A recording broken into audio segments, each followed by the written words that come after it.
put in excess of $20 million in that building when they moved in and continued to upgrade it over the years. This open space layout makes it very conducive for not only our current needs, but as times change and the need to maybe reorient different departments or however we want to do this.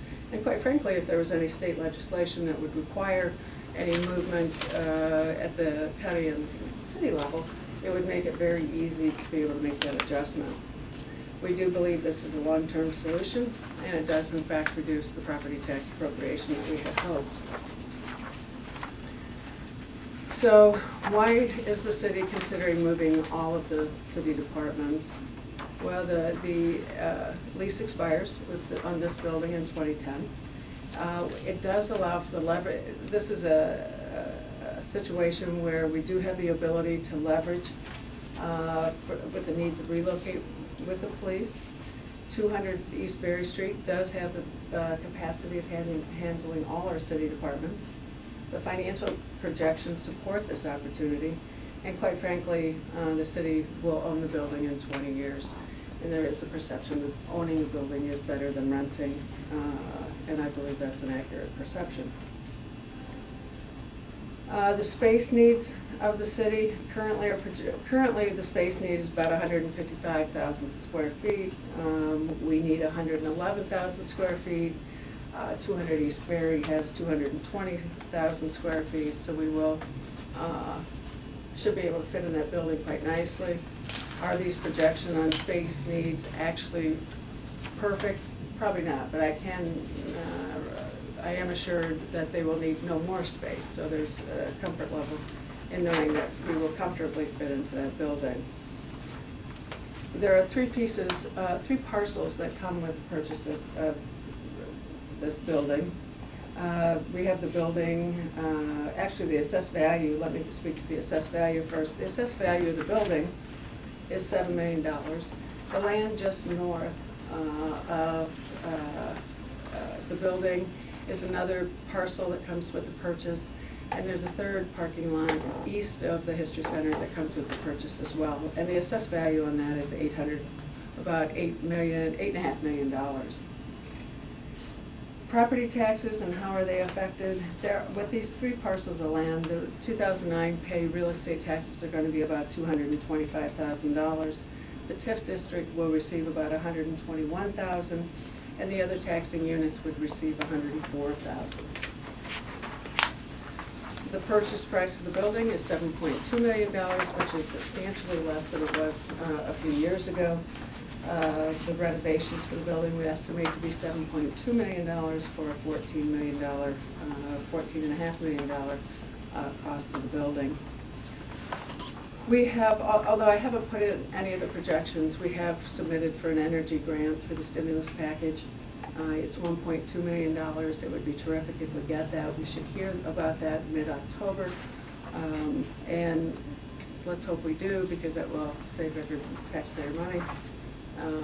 But we are in a position, we have positioned ourselves to make the necessary renovations.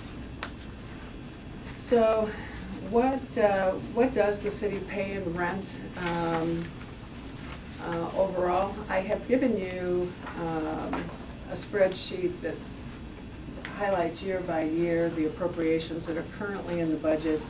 What is in the slide is what's on average over the course of 20 years. So if you take it's a 20-year bond issue, and have the average cost of that would be about $2.5 million. So what is already appropriated is 2.5. What we believe the cost to operate the the 200 East Berry Street is about $2 million. So there is a tax savings of appropriations of about $500,000. It is also projected that if you go to slide 19, with debt service of $26 million, and over the life of the project, there's a $9.2 million reduction in property taxes. The net cost of the project is $17 million, and the present value of that is $10 million, which is the ability to move the police department for a $10 million present value cost and leverage the ability to move the city departments is a huge benefit to the city and to the taxpayers. Parking is frequently a matter of discussion. We have parking needs of about 863 parking spaces. There are two parking lots that come with the building. Just north of Renaissance is a parking lot that used to be used also by the Lincoln Museum. So now we have access to all 81 spaces that will be free to for visitor parking. There is parking east of the History Center. We have also secured some parking just south of 200 East Berry next to Cottage Flowers. We have also secured 130 spaces within the diocesan parking lot that used to be the old Indiana Bank building. Used to then be the Lincoln Training. And those are secure. That's a secured parking garage, so we believe that the police cars would be secure in that facility. What also came with the deal are 200, and I think it's actually 230 spots with town center parking, which is the garage that's attached to the building. We don't think we're going to need those, but they're there if we need them. The 467, we have 467 employees that currently park at the Plaza Garage. They will continue to park at the Plaza Garage. The Plaza Garage is located just north of the City County building. So the parking issues have been addressed, we feel, very satisfactorily, and we are pleased with that effort. So the conclusion is that 200 East Berry is the least expensive option. It also, again, I can't stress enough the ability, it does leverage our ability to move all departments in a long-term plan to meet city needs. It is centrally located, an important building in our downtown area. Financial projections do support this opportunity. There is a reduction, again, of $9.2 million over 20 years on the tax rolls. And again, we will own the building in 20 years. One of the issues that I'm really quite pleased about, and the mayor deserves a lot of credit for, is the introduction of this ordinance does allow for continued conversation with the county, and we're looking very forward to talking to them and listening to their proposal tomorrow. Because we are always open to whatever best serves the community and what saves the taxpayer dollars. So those are the end of my comments. If there are any questions. Thank you, Pat. Let me just make one more comment prior to questions being taken from all of you, and that is the information that we shared with you today.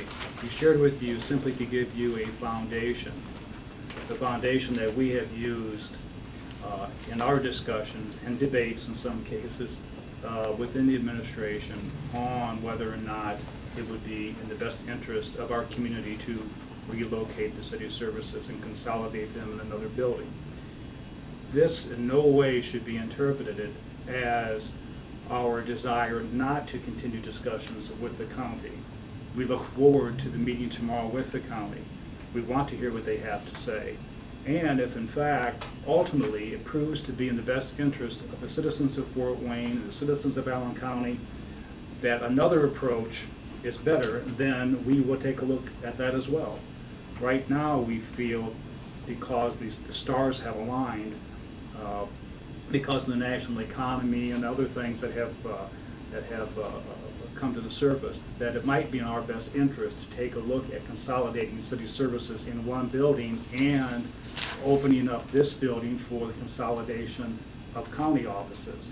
So you have two buildings downtown, a city hall and a county government building as well. So that all citizens would know that they can go to one of the two buildings to receive services.